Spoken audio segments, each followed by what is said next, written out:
Fala pessoal, seja muito bem-vindo a mais um vídeo aqui do canal O Cinema É.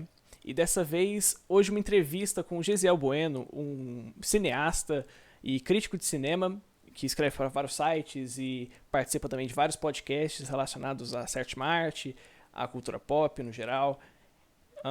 E tudo bem, Gesiel? Tudo ótimo, Gabriel. E você, como é que tá? Tudo bem? Tudo ótimo também. Obrigado por aceitar o convite aí para a entrevista.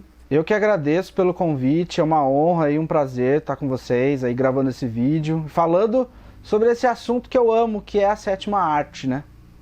Lembrando que as redes sociais do Gesiel vão estar na descrição, a do site também, e você pode escutar a gente nas diversas plataformas de serviço de streaming, Spotify, no Deezer, no iTunes, que logo em breve vai estar no ar, e no Cashbox, e também no YouTube, que essa entrevista vai estar saindo em vídeo.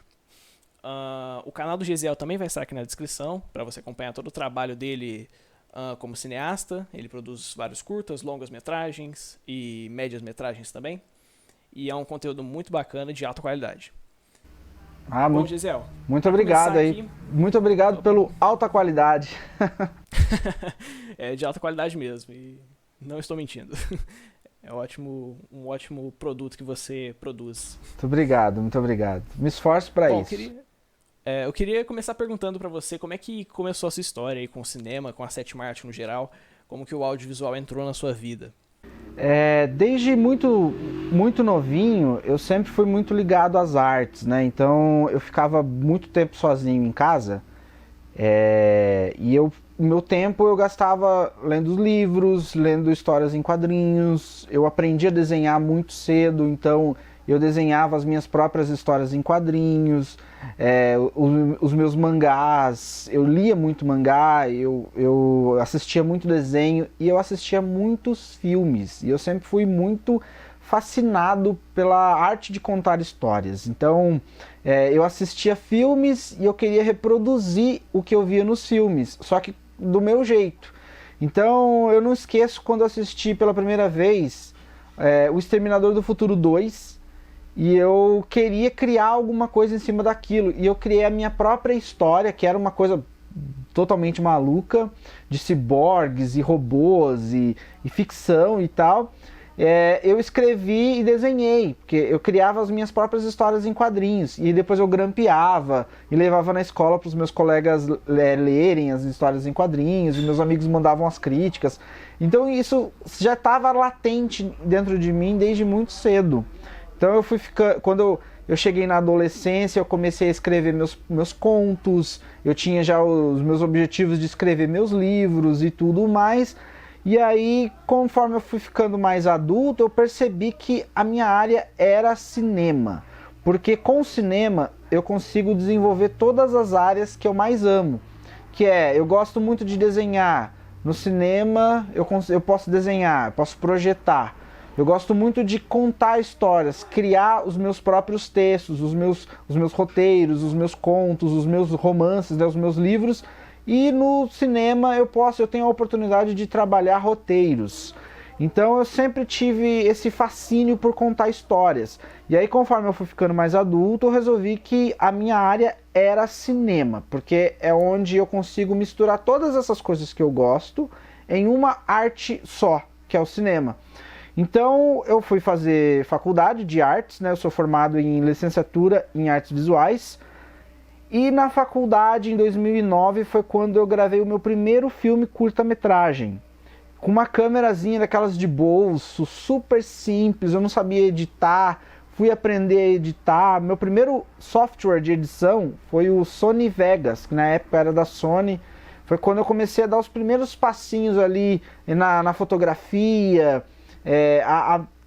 ter o manejo ali de uma câmera, a trabalhar som, a trabalhar as imagens. E a partir dali eu acho que eu fui picado por um bichinho, fui contaminado pelo vírus do cinema, porque eu nunca mais larguei disso. Aí eu comecei a trabalhar profissionalmente como fotógrafo e paralelamente a isso continuava produzindo os meus próprios filmes, eu fazia minisséries que eu lançava no YouTube. No começo não tinha nada de técnica, tinha só a vontade de fazer. Mas conforme eu fui estudando, eu fui melhorando, E aí eu fui lapidando. Eu acredito que eu ainda esteja no comecinho do meu processo, né? Então, a cada filme que eu faço, eu percebo o quanto eu descubro mais coisas, o quanto eu aprimoro algumas habilidades, os equipamentos também, eu vou compreendendo como que funcionam os equipamentos, vou adquirindo novos equipamentos, e é isso. E aí eu nunca mais parei. E esse meu vício também por criar histórias e por escrever, eu sempre adorei escrever, foi quando me despertou a vontade também de começar a criticar os filmes. Porque eu acho que todo mundo que ama cinema chega em algum momento da vida que você quer falar sobre cinema. Você quer sentar ali com seus amigos e conversar com eles. E chega um momento que só conversar com seus amigos é muito pouco. Você quer falar para o máximo de pessoas possível, né? Fora que é um nicho muito específico, né? Sim, então, exatamente. É difícil você achar pessoas que gostam da mesma área, ou que gostem tanto, né? Porque muitas pessoas gostam, mas elas não são tão apaixonadas assim, né? Então, hoje em dia todo mundo gosta de cinema, né? Cinema é uma coisa muito... Exatamente. O cinema ele é muito democrático e ele é muito abrangente, né? Dentro do cinema existem várias ramificações que você pode escolher qual você gosta e qual você não gosta, né? Então, e no meu caso, que gosto de praticamente todos os estilos cinematográficos, acaba sendo, né, até um mundo maior ainda pra mim. Porque, por exemplo, uma pessoa que só gosta de filme de romance, ou uma pessoa que só gosta de filme de aventura, eu gosto de todos os tipos de filmes. Então, é um mundo, é um parque de diversões que me agrada, ele é maior pra mim. Por exemplo, vamos supor que eu vá num parque de diversões e eu só gosto de andar na montanha-russa. Eu só vou me divertir na montanha-russa.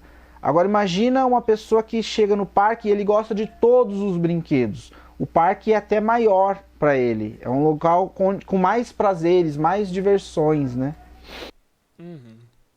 Sim, sim.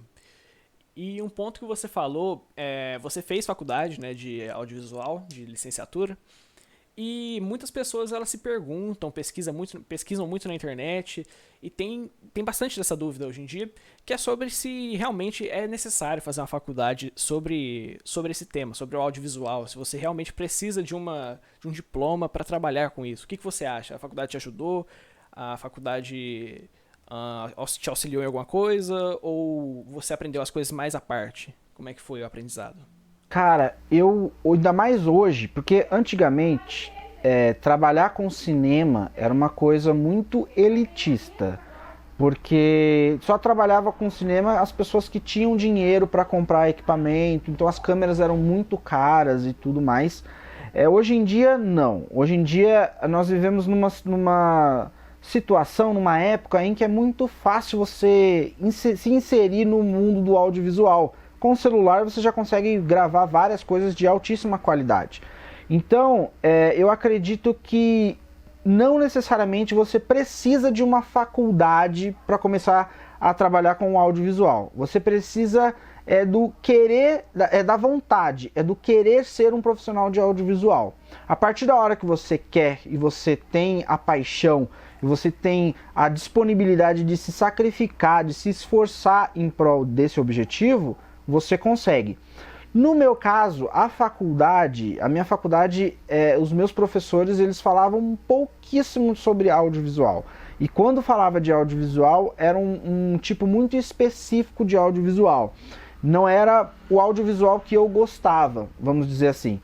Então, não vou te dizer que não teve nenhuma influência. Tanto que o meu primeiro filme curta-metragem, o primeiro curta que eu gravei, foi para um trabalho da faculdade, que foi na hora que eu percebi, cara, eu posso fazer, é só eu querer.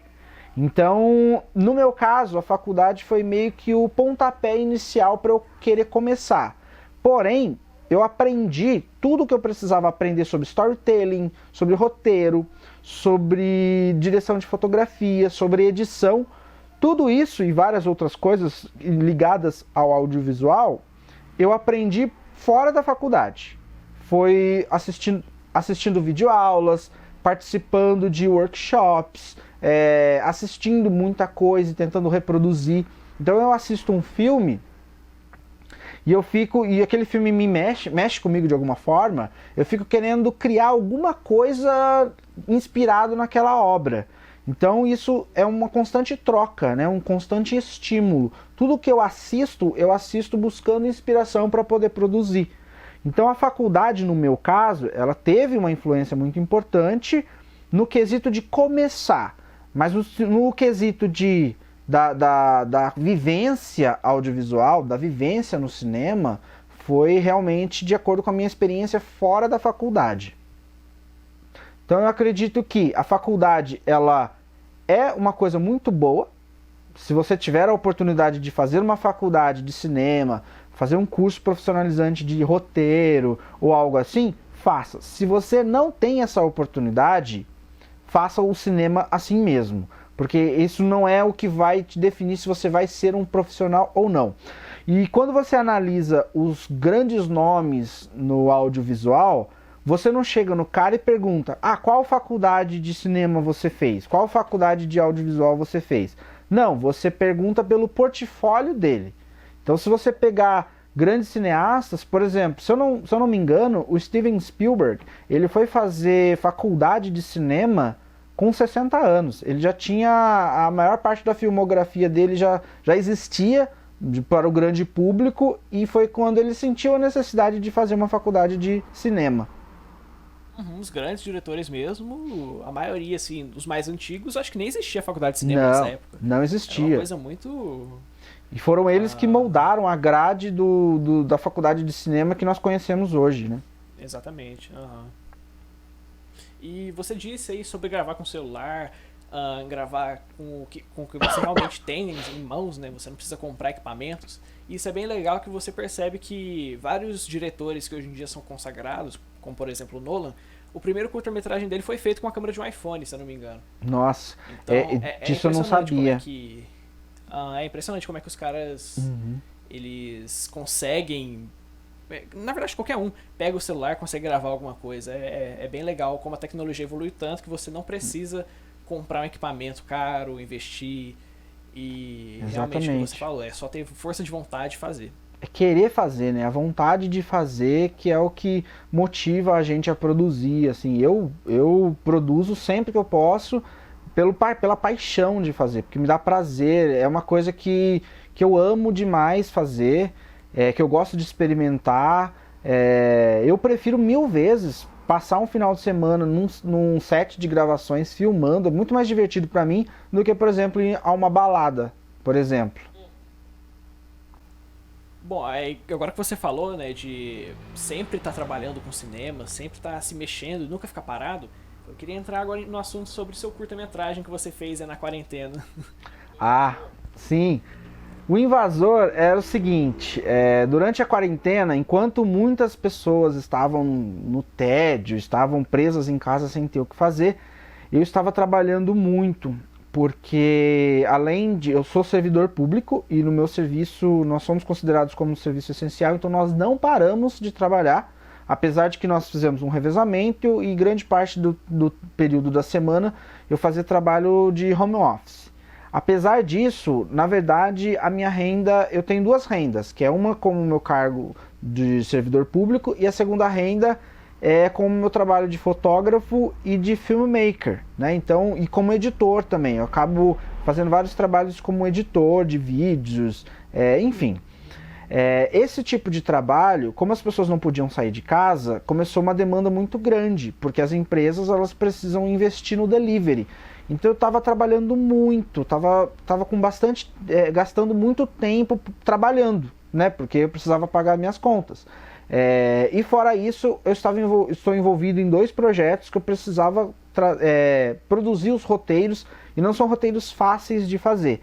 Então o meu tempo estava muito corrido. Porém, eu estava me sentindo muito mal, porque assistindo, né, eu gasto muito tempo nas redes sociais, assistindo muito vídeo no YouTube, por exemplo, e tal. E grandes canais assim que eu acompanho, eles estavam produzindo muito nessa quarentena, lançando vídeos praticamente diariamente.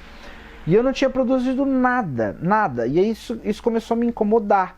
E eu falei, cara, eu não posso reunir uma equipe nesse período para filmar.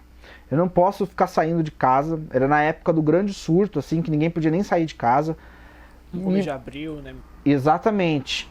Porém, eu tenho a minha câmera, eu tenho meu material de iluminação e eu sei editar. Eu tenho um computador para editar. Por que que eu não produzo? Então eu fui, comecei a pensar o que eu podia filmar e me veio uma história. Uma história com várias referências.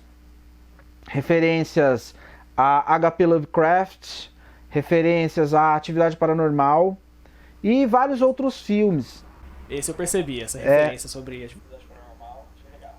Se você conhece H.P. Lovecraft, quem tá assistindo e conhece vai saber qual é a referência ali, que tá bem claro para todo mundo ver. Enfim, e eu também trabalho, eu já tem 2 anos que eu faço curso de ator. Então eu falei, cara, eu não preciso procurar um ator. Eu posso eu mesmo interpretar o meu curta. E aí eu peguei a câmera no momento em que todo mundo aqui da minha casa estava dormindo, de madrugada, e comecei a filmar sozinho. Eu gravei todas as cenas do curta num dia só, numa noite só, numa madrugada.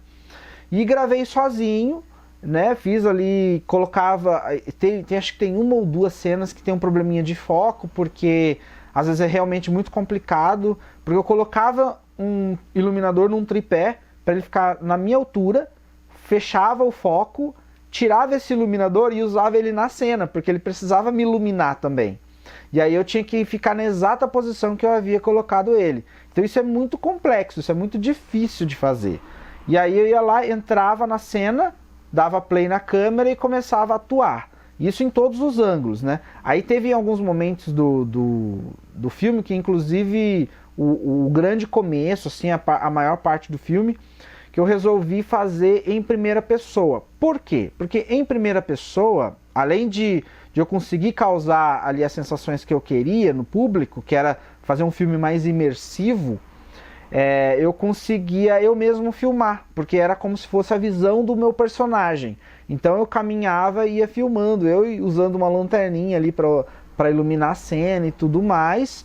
E beleza, essa foi a parte de captação. Porém, esse filme eu tinha um objetivo muito específico, que era colocar o espectador lá dentro, dentro do filme. Bastante similar ao jogo Outlast, não sei se você já ouviu falar. Já joguei, realmente bem parecido. O som também do seu curto é sensacional. Exatamente. Muito forte. Então, exatamente. Então, o objetivo de colocar o personagem ali dentro, como que eu faria isso? Fazendo o desenho de som, que é uma das coisas assim que eu ando estudando muito durante a quarentena, desenho de som e colorização. Então, eu queria usar esses novos conhecimentos em prática. Então, o som do filme, todo o desenho ali de som, é para ambientalizar o espectador para que ele se sinta dentro do filme. Então esse era meu objetivo. Tem os seus probleminhas ali, que sempre tem, e até porque é uma produção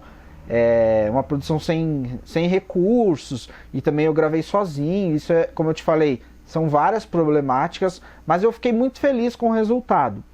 Tão feliz que já estou trabalhando no roteiro do meu segundo filme, que eu vou gravar sozinho na quarentena. Já comprei alguns objetos de cena, que inclusive chegaram hoje pelo correio. Já vou fazer alguns ensaios, vou fazer alguns planejamentos de câmera e vou começar a filmar quanto antes. Pô, é muito legal, gostei bastante do curta, me chamou muito a atenção a mixagem de som, toda a captação também da câmera foi bem chamativo, e eu realmente estava curioso para saber como é que você iluminou as cenas, porque você estava gravando sozinho, não tinha alguém para iluminar, não podia ter uma softbox atrás, então aí você explicou que foi com a lanterna, e é bem interessante isso, como é que você fez a filmagem. A lanterna eu utilizo no momento, eu deixei a câmera com um ISO bem alto e com a lente mais aberta possível, apesar de eu ter utilizado uma lente bem fechada. Por que eu utilizei essa lente? Eu tenho várias lentes, mas essa lente mais fechada foi para não tremer tanto a imagem, porque como ia ter vários movimentos bruscos, eu precisava de uma lente que não tremesse. E as lentes mais fechadas, elas têm um movimento de tremer ali menor, tá? Você consegue estabilizar melhor a imagem. E a lanterna, justamente, realmente para não deixar tão escuro, né? Ter pelo menos um foco de iluminação ali. Porém, tem tem um softbox e um LED iluminando a cena. Que eram coisas muito específicas. O LED mesmo você consegue ver em alguns momentos ali, mas está bem escondidinho, bem estratégico. E tem um softbox ali também. E também tem recorte, tem montagem, tem cena que eu tive que fazer estática para fazer uma transição, mas depois eu coloquei ali um movimento de câmera na pós-produção. Tudo para dar aquela mentirinha do cinema, porque o cinema é tudo mentira, né? E a partir da hora que você tem o conhecimento de como você contar uma história, utilizando as luzes, utilizando as cores, utilizando a câmera e utilizando a edição, você consegue contar uma história e convencer, né? Eu acho que o cinema faz isso com a gente o tempo todo. Os filmes maiores a gente vê isso com até mais facilidade, né? Você vai assistir Os Vingadores, você vê o Homem de Ferro voando, você não fala que aquilo ali é um efeito feito de computador. Você fala que o cara tá voando, porque de tão perfeito que é. Mas na verdade aquilo ali é conhecimento de software, o próprio roteirista, ele já pensava mais ou menos como que ia filmar aquilo. Enfim, né, tem toda uma gama ali de informações que a gente pode tirar dessas cenas aí. Sim, sim. As grandes produções hoje em dia, elas usam e abusam dos efeitos visuais, né, do chroma key. Sim, exatamente. Do CGI. E eu gosto muito dos filmes hollywoodianos, dos filmes blockbusters. Eu adoro esse tipo de filme. Acho sensacional. Quando tem filme novo, eu sempre vou ao cinema assistir. Porém, uma coisa que algumas pessoas não assistem, até por preconceito, mas eu gosto muito de bons filmes independentes. No meu caso, eu sou um assíduo consumidor do cinema de gênero, né, do cinema de terror. E é o que eu mais produzo. Eu produzo muito terror, suspense e drama, que são assim, os temas que eu mais produzo, apesar de flertar com alguns outros temas. Eu já gravei romance, já gravei humor, já gravei documentário, enfim. Mas esses gêneros que eu falei no começo, que é o drama, o suspense e o terror, são os tipos de filmes que eu mais produzo e também os que eu mais gosto de consumir. E quando você assiste bons filmes independentes de terror, você percebe o quão bons são aqueles diretores. Porque pelo fato de o diretor não possuir os recursos dos grandes filmes, dos filmes de maiores orçamentos, eles são obrigados a utilizar a imaginação para poder ali fazer suas cenas da forma mais convincente possível. E eu acho isso uma das coisas mais interessantes que existem no cinema. E também é o que mais me estimula a produzir. Porque eu, com os recursos que eu tenho, eu sou obrigado a utilizar a imaginação, né? Eu dei uma boa olhada no seu portfólio no canal do YouTube, e eu vi que você tem muito conteúdo sobre terror, suspense. E o que me chamou muita atenção foi A Esposa, o seu A Esposa. curta-metragem. Eu Muito amo bem esse feito, filme. muito Amo bonito esse filme. visualmente. Muito. Eu acho que eu consegui pegar algumas referências de outros filmes, e eu queria que você falasse um pouco sobre esse longa, esse curta. Esse curta, ele é um curta que eu tenho um carinho muito especial por ele. Ele também tem alguns problemas, tem problema de áudio, eu tive alguns probleminhas de elenco, porque tinha atores ali que eles não tinham muita disponibilidade de ir aos ensaios. Então isso impactou demais na hora de captar. Só que como é um cinema de guerrilha, né, muitas vezes a gente não tem um cachê para pagar pro ator. Consequentemente, não dá para exigir tanto assim do profissional, né? Mas eu fico muito feliz com esse filme por várias coisas. Primeiro que é a parte visual do filme, eu acho que ela é muito bem resolvida, a paleta de cores. Esse filme, o próprio aspect ratio ali dele ele tá contando uma coisa para você. É um filme que ele fala sobre a família. E o filme ele tem o formato de uma fotografia antiga, de um retrato de família. Isso já era intencional, tá? Mas fora isso, o filme tem vários símbolos. São coisas pequenas que estão jogadas ali. Tem uma referência que eu acho muito bacana, é que tem um prato de frutas que ele vai mudando conforme o que está acontecendo na história. Então, por exemplo, vou dar um exemplo. Quando tem um momento em que o marido ele está sobrepujando a esposa na cena. Ele domina ela durante toda a cena. E nós vemos um prato sobre a mesa com várias bananas que simbolizam a masculinidade sobre um cacho de uvas. Então tem menos uvas e as uvas estão embaixo. A uva, poucas pessoas sabem, mas a uva ela é uma fruta que simboliza a feminilidade. Porque o suco da uva ele é muito similar ao sangue, o sangue da menstruação feminina. E a banana, obviamente, ela simboliza ali o órgão genital masculino. E durante aquela cena, a banana ela está em maior quantidade e ela está em cima das uvas, que estão em menor quantidade. E aí, durante toda a cena, o marido sobrepuja a esposa. No final, quando tem uma reviravolta, é exatamente o contrário.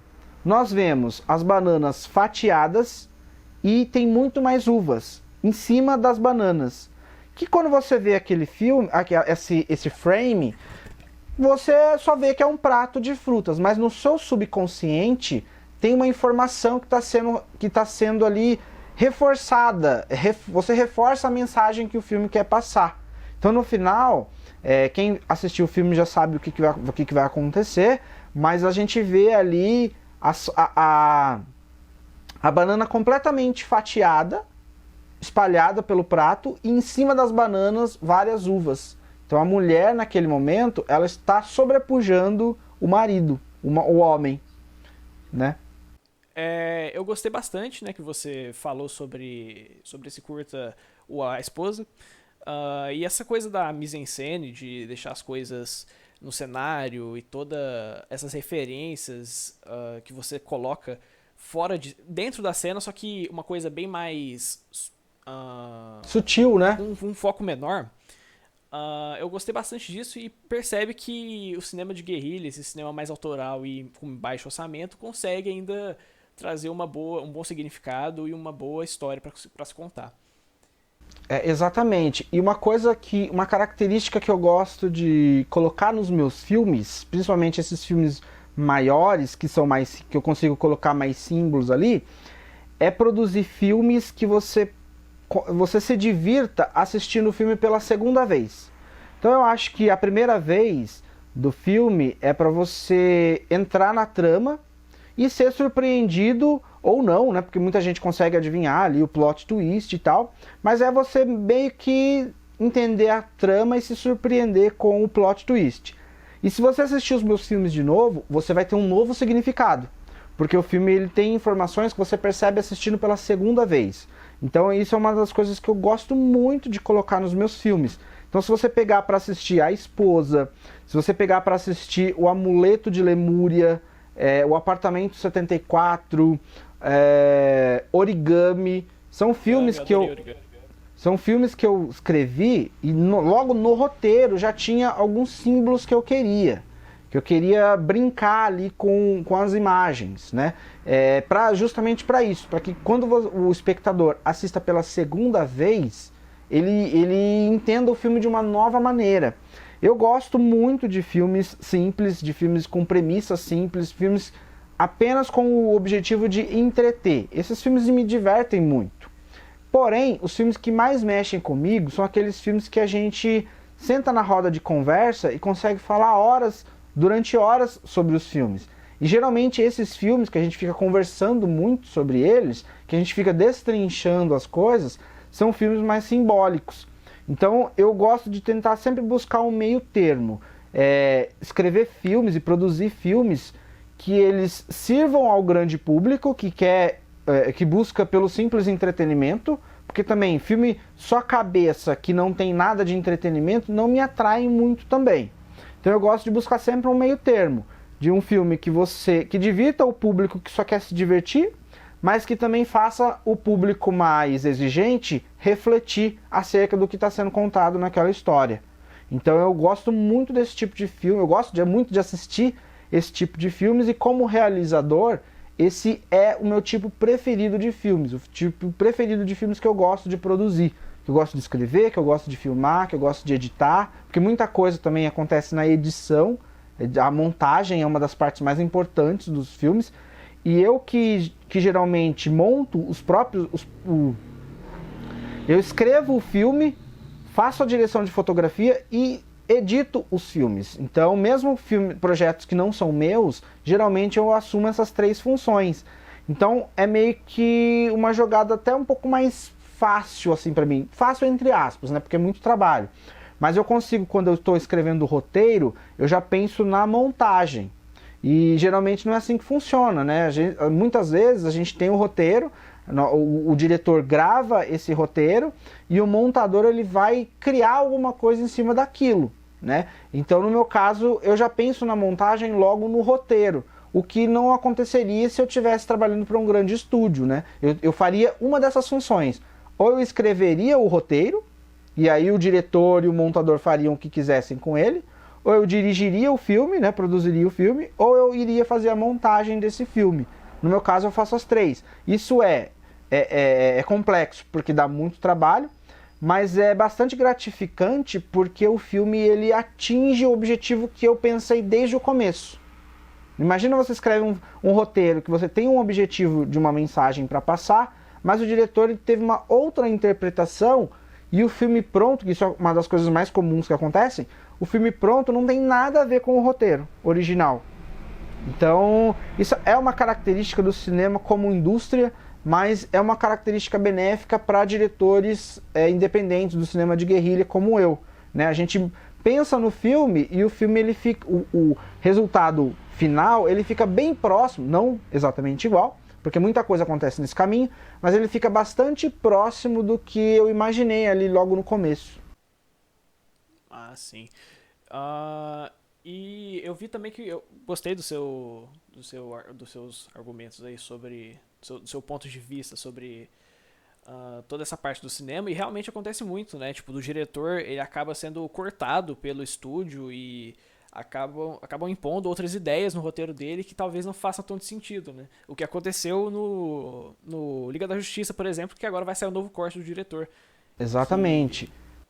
A gente pode ver uma melhora no filme de um filme que foi tão criticado quando foi lançado com a versão do estúdio.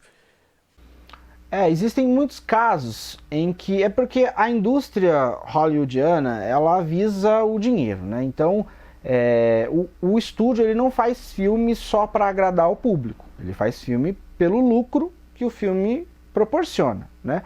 Então, em alguns casos, isso meio que beneficia a indústria, porque apesar de tudo, muitos espectadores, você vê isso nos resultados de bilheteria. Muitos espectadores, eles já vão assistir o filme buscando uma coisa. Você pega, por exemplo, o primeiro filme de Annabelle. Eu não gosto desse filme. Porém, esse filme ele foi campeão de bilheteria, porque ele entrega o que grande parte do público esperava, que eram sustos, que era uma boneca assustadora. Enfim, o filme tem sérios problemas de roteiro, sérios problemas de produção. Não me assusta, não é um filme que... Eu acho o começo do filme muito bom, porém o desenvolvimento ali do segundo e do terceiro atos não me chamam a atenção. Porém, ele é um filme que entrega o que grande parte do público quer assistir. E isso é imposto pelo roteiro, pelo estúdio, porque o estúdio ele já vem com uma fórmula de sucesso para o diretor seguir. O que é ruim... Porque eu acho que tem que acontecer isso em alguns filmes, sim, para que o público tenha o que ele está buscando. Porém, isso limita muito o diretor, o realizador, como artista, porque o artista ele quer se expressar. Então essa é a grande beleza do cinema de guerrilha, do cinema independente. Estou te falando que todo o cinema de guerrilha, todo o cinema independente é bom? Não. Existem muitos filmes que são ruins, ou que eles servem a um tipo muito específico ali de nicho, né? a um público muito específico, não para o grande público, e ok, tudo isso deve ser respeitado e até admirado, tá? Porém, a indústria como uma indústria, tendo esses pré-formatos, eles ao mesmo tempo que ajudam, porque o público vai e consegue assistir o que ele quer, ao mesmo tempo ele atrapalha, porque ele impede grandes realizadores de se expressar. E às vezes o diretor, o roteirista, o produtor, eles têm coisas bacanas, eles têm mensagens bacanas que eles gostariam de transmitir para o público. Mas aí, por causa do estúdio que barra eles, o filme acaba ficando um filme sem identidade. Porque a pior coisa que pode acontecer é um filme sem identidade, um filme sem assinatura, que é o que aconteceu com o Zack Snyder. Ele não produziu o filme que ele queria. Ele acabou saindo no meio e tal. E o que lançou ali não é um filme nem do Joss Whedon e nem do Zack Snyder. É ali uma colcha de retalhos que a gente percebe que tem cena que tem um tom, tem cena que tem outro tom. É um filme que não casa. Ele não é um filme... É como se eu estivesse contando uma história e aí eu saí e um outro cara com uma outra visão vem contar uma outra história. E a gente depois tenta juntar tudo. Não funciona. Então eu acho que nesse tipo de caso, é o caso de você deixar... Eu fiquei muito feliz quando eu fiquei sabendo da liberação ali do Snyder Cut, que é uma coisa que eu sempre fui a favor. Eu acho que o diretor, ele merece, é um direito dele de lançar o filme do jeito que ele quer lançar, para o bem quanto para o mal. Porque muitos filmes que você assiste a versão do diretor, a versão que vai para o cinema, às vezes é bem melhor. Porque o diretor, às vezes, ele não é capaz de exercer a arte do desapego. Porque cinema é a arte do desapego. Quando você vai fazer uma montagem, você tem que jogar fora muitas cenas que são belíssimas. São cenas que deram muito trabalho para filmar. E você quer aquela cena no corte final, porém não funciona para o seu filme, aquela cena. Quando a gente fala de filmes grandes, filmes de estúdios, o material que é cortado, ele dá fácil para você fazer um novo filme a partir dele. De tanta coisa que é cortado. É muita coisa. São linhas de diálogos diferentes, para você ter ideia. Mas que alguém, algum profissional, em algum momento, cortou, desapegou e lançou uma versão. Eu acho isso muito legal quando funciona, porém eu acho que o diretor tem o direito de lançar a versão do diretor, mesmo que ela seja uma versão que não vá agradar o público, mas ele tem que em algum momento ter algum lugar para poder exibir isso, nem que saia em Blu-ray, sei lá. Mas eu acho muito legal porque é o artista mostrando ali a obra dele, né? Quando você pede para um pintor fazer um quadro que seja um retrato, uma paisagem, você não quer que o quadro esteja pintado pela metade. Você quer que o pintor se entregue por completo e finalize aquele quadro. Porque mesmo que seja um quadro feio, um quadro ruim, é o quadro feito por aquele pintor. Então eu penso muito nisso em relação aos filmes. Eu acho que tudo tem que ser levado o bom senso, sabe? Eu acho que o diretor tem sim o direito de ter liberado o seu corte, tá? Mas em alguns casos, sim, precisa que tenha o corte que vá para o cinema, que é um corte diferenciado ali. Até porque, às vezes, o corte do diretor é muito grande e não vai atrair o público que o estúdio precisa. Até porque, se você lança um filme e o filme não rende bilheteria, você não consegue lançar sequência, você muitas vezes afunda a carreira daqueles profissionais, seja os atores, seja o diretor, seja os produtores, porque quem consegue gravar o que quiser são pessoas que têm um histórico de grandes bilheterias, né? Quando você tem um filme, emplaca um filme e esse filme faz bastante dinheiro, você tem até autonomia para gravar filmes que você quer. E o estúdio não necessariamente liberaria para você antes. Então tudo eu acho que tem que ser usado o bom senso nesse caso.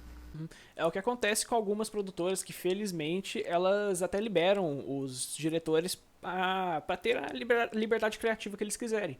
Que é o que acontece com a A24, que é a produtora de vários filmes de terror, principalmente, que eles largam o projeto na mão do diretor, do roteirista, e eles fazem o que eles quiserem. E isso surgiu vários filmes bons, tipo A Bruxa, O Farol, vários outros filmes. Excelentes filmes. Excelentes filmes. Excelentes filmes, sim, ótimos filmes. E que depois que lança o primeiro, mesmo sendo um filme bem viajado, que é igual ao do Robert Eggers, que é o The Witch, que ele tem uma parte mais subjetiva, não é uma coisa tão direta, ele conseguiu lançar o Farol, que é um filme totalmente subjetivo, é um filme que você tem que ficar prestando atenção naquilo e você tem uma interpretação no final, um final muito aberto. É muito legal ver que tem várias produtoras fora do Brasil, até no Brasil, que dão liberdade criativa para os diretores.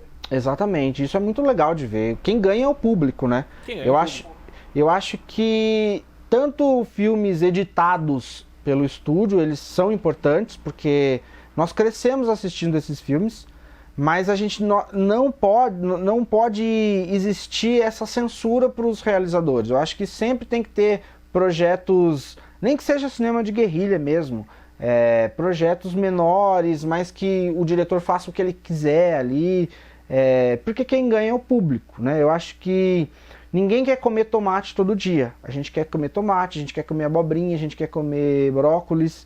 Então, eu tendo essa variedade, quem ganha no final é o grande público, né?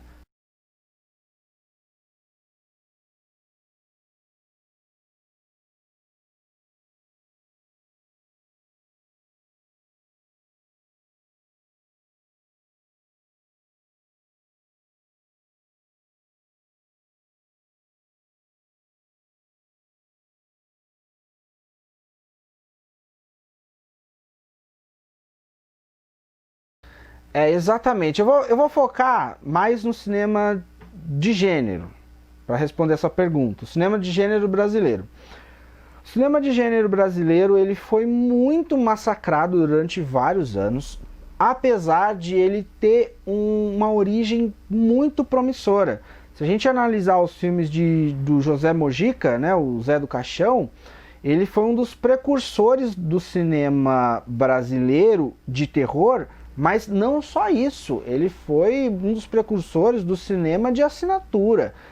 José Mojica ele sofreu censura, mas ele era um cara que ele produzia os próprios filmes, ele lutava contra a censura, ele lutava a favor da liberdade de expressão. A partir de José Mojica, vários outros gêneros cinematográficos puderam ser beneficiados. Muitos diretores conseguiram produzir seus filmes por causa do sucesso, por causa das iniciativas do Zé do Caixão, do José Mojica. E durante muito tempo, os filmes dele, até por causa da censura, até porque durante muito tempo as pessoas sempre tiveram muito preconceito com os filmes de terror, os filmes de gênero, o José Mojica fazia menos sucesso aqui no Brasil do que fora do Brasil. Fora do Brasil ele era melhor, ele era mais bem conhecido do que aqui no Brasil. E é uma coisa que acontece ainda hoje. Eu acho que o cinema de gênero no Brasil, ele evoluiu demais nos últimos tempos. Nós temos agora excelentes filmes de gênero que foram produzidos aqui no Brasil. E a tendência é aumentar cada vez mais. E eu digo, nós vemos o cinema de gênero evoluindo, tanto no cinema dos estúdios, quanto nos cinemas independentes, tá? Os estúdios que eu digo por exemplo, lançou Bacurau ano passado. Bacurau foi um sucesso mundial, tá? Mas, porém, nós pegamos aqui Rodrigo Aragão, que é um cara que começou igual eu, amador, fazendo filmes ali com a câmera que ele tinha. Hoje o cara ele faz filmes com orçamentos milionários, sabe? Os filmes dele são muito conhecidos fora do Brasil, apesar de que muitas pessoas não conhecem esse tipo de cinema. Ele é um dos grandes nomes no cinema independente. E a partir disso a gente vai descendo e nós vemos vários outros nomes de colegas meus, assim, vou colocar aqui mais próximo de mim, de outros colegas que estão aí produzindo. Tem caras muito bons que vale muito a oportunidade de as pessoas conhecerem esse tipo de cinema. Que seja do cinema de curta-metragem, que seja de longa-metragem, a gente percebe que são realizadores que são pessoas comuns, pessoas como eu e você, pessoas que têm um sonho e correm atrás desse sonho, e os caras são bons, os meninos estudam, os meninos sabem contar histórias. Eu mesmo já produzi filmes com outros diretores, já ajudei outros diretores como roteirista, como produtor, como diretor de fotografia, como ator, como montador. Até já acompanhei amigos para gravar, outros colegas diretores que não tinham os recursos, E eu poderia ser o cara o arrogante, eu sou diretor, não vou ajudar. Não, eu fui ajudar o cara segurando o microfone de boom pro cara, sabe? E acho que esse pensamento, aos poucos, está crescendo cada vez mais, porque os diretores eles estão começando a perceber. Algum tempo atrás não era assim que se pensava, tinha muito uma questão de rivalidade entre o cinema independente. Então o diretor produzia uma coisa que eu nunca concordei, que eu nunca pensei dessa forma, e quem me conhece sabe que não é assim que eu penso, mas era muito cara de tipo, eu produzo aqui na minha cidade, eu sou o diretor aqui da minha cidade. Se você produz aqui na cidade vizinha, você é meu rival, eu não vou te ajudar, eu não vou divulgar seus filmes e tudo mais. E hoje em dia, esses diretores eles têm percebido que não é assim que funciona. É muito contrário, nós precisamos unir nossas forças para poder produzir. Então hoje em dia, eu tenho amigos que eu me disponibilizo. Cara, você quer que eu faça, que eu atue no seu filme? Você quer que eu monte seu filme? Você quer que eu trabalhe no áudio do seu filme? E é uma coisa que, para mim, como diretor, me ajuda a evoluir, porque é uma troca de informações, é uma troca de experiência, uma troca de energia ali muito importante, muito legal que acontece nessas gravações.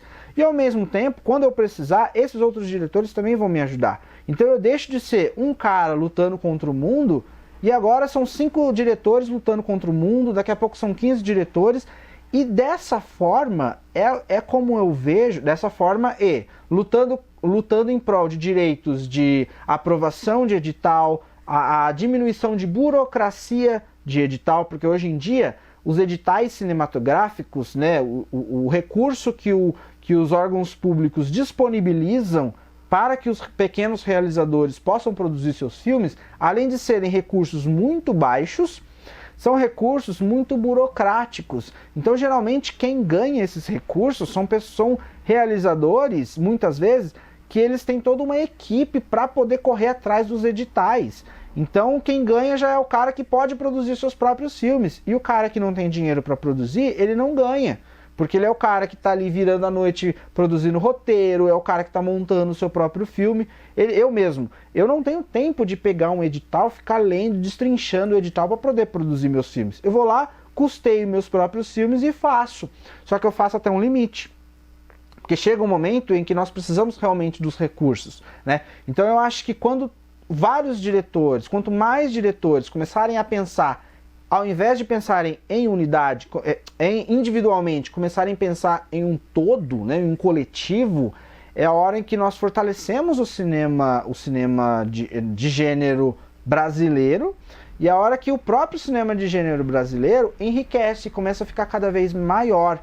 Quem ganha novamente é o público. A partir da hora que começa a ter uma conscientização de que cinema de terror é um cinema arte, sim, é um cinema que precisa estar nos grandes festivais, sim.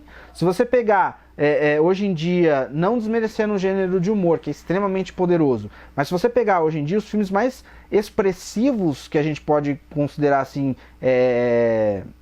não que seja mais do que o cinema de humor, mas tá ali pau a pau, é o cinema de gênero. O cinema de terror, ele transmite mensagens extremamente poderosas. Você pega, por exemplo, o filme Corra. É um filme que fala sobre racismo, sobre preconceito, sabe? Pega o filme Midsommar, Hereditário, o próprio filme A Bruxa. Tem mensagens muito poderosas ali, que vão sendo transmitidas por meio do cinema do terror.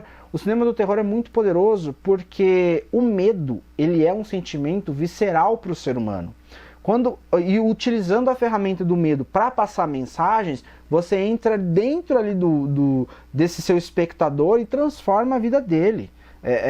O cinema de gênero ele é uma ferramenta fortíssima contra o preconceito, contra o racismo, contra a desigualdade, contra a homofobia, contra, enfim, o ataque ali à mulher, sabe? A desigualdade em geral. Então, eu acho que a partir da hora que as pessoas começam a ter essa consciência, os diretores começam a se unir e o público começa a perder esse preconceito com o filme de gênero e, especificamente, os filmes de gênero e outros gêneros também produzidos aqui no Brasil, a partir da hora que nós perdemos esse preconceito, o cinema ele alcança um novo nível. E que, como eu disse, mais uma vez eu vou repetir, quem ganha é o público.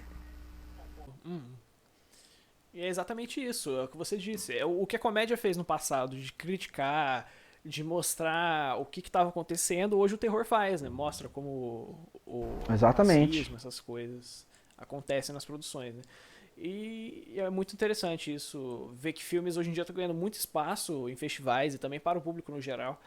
Ah, e ver como esse cinema pode crescer e os diretores brasileiros principalmente podem se unir, porque só tem a ganhar, nada a perder. Porque hoje em dia no Brasil, principalmente, é muito difícil você investir em cultura, né? Você ser um produtor independente, você não tem muito apoio dos grandes órgãos que financiam os filmes, por exemplo, a Ancine, acho que nem existe mais Ancine, se eu não me engano. Assim tá numa situação bastante complicada hoje em dia. Bom, Gisele, então é isso aí. Obrigado pela entrevista, foi muito legal a conversa, gostei bastante. Eu que agradeço de novo Muito pelo legal convite. suas visões, adorei. E é isso aí. E se você me permite, eu queria só fazer um rapidíssimo apelo aqui às pessoas que estão nos assistindo. Posso? 30 segundos. Galera, assistam aos filmes produzidos no Brasil. Eu tô pedindo pra vocês, mas eu tô pedindo pra você fazer um favor pra você mesmo. Quer assistir meus filmes? Estão todos, a grande maioria está disponível no YouTube, mas tem vários outros caras, então pesquisem, investiguem os diretores, deem oportunidade para os diretores independentes, porque tem muito material de altíssima qualidade aí. Eu tenho certeza que você vai se divertir, que você vai refletir e que é um favor que você está fazendo para você, é um favor que você está fazendo para mim e é um favor que você está fazendo para a cultura do nosso país. Então assistam aos filmes independentes, interaja com os diretores, somos pessoas acessíveis. Conversa com a gente, manda feedback. Eu sou o cara mais acessível que você pode imaginar. Eu respondo as pessoas que me chamam no Instagram, as pessoas que me mandam mensagem pelo YouTube. E eu tenho certeza, eu conheço vários outros realizadores que têm essa mesma filosofia. Então dê uma chance para o cinema nacional, dê uma chance para o cinema que é feito aqui na nossa terra, porque eu tenho certeza que você vai gostar demais. Obrigado, Gabriel, obrigado. Eu que agradeço e realmente é um recado muito importante. Assista filme nacional, principalmente os independentes. São filmes ótimos, com histórias maravilhosas, com toda a produção muito, muito bem feita, com carinho e principalmente que mostra como é a realidade do Brasil hoje em dia. Exatamente, exatamente. Então é isso aí. Não se esqueçam de ir nas redes sociais do Gesiel, o canal dele, que ele tem as produções, os curtas, os médios e os longas metragens vão estar na descrição. Não esqueçam de ir também nos perfis das redes sociais, do Instagram, Twitter, Facebook, tá tudo aqui embaixo. No site o Cinema é, obviamente. E é isso aí. Mais algum recado, Gesiel? O Cinema é...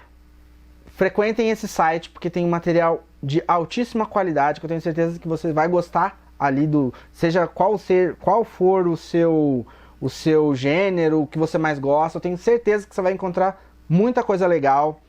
E essa equipe é maravilhosa, essas pessoas são acima da média. O cinema é. Então é isso aí, obrigado pessoal por assistir até aqui. Foi um vídeo um pouquinho longo, mas com conteúdo muito bom. Então é isso aí, obrigado e até a próxima. Até a próxima.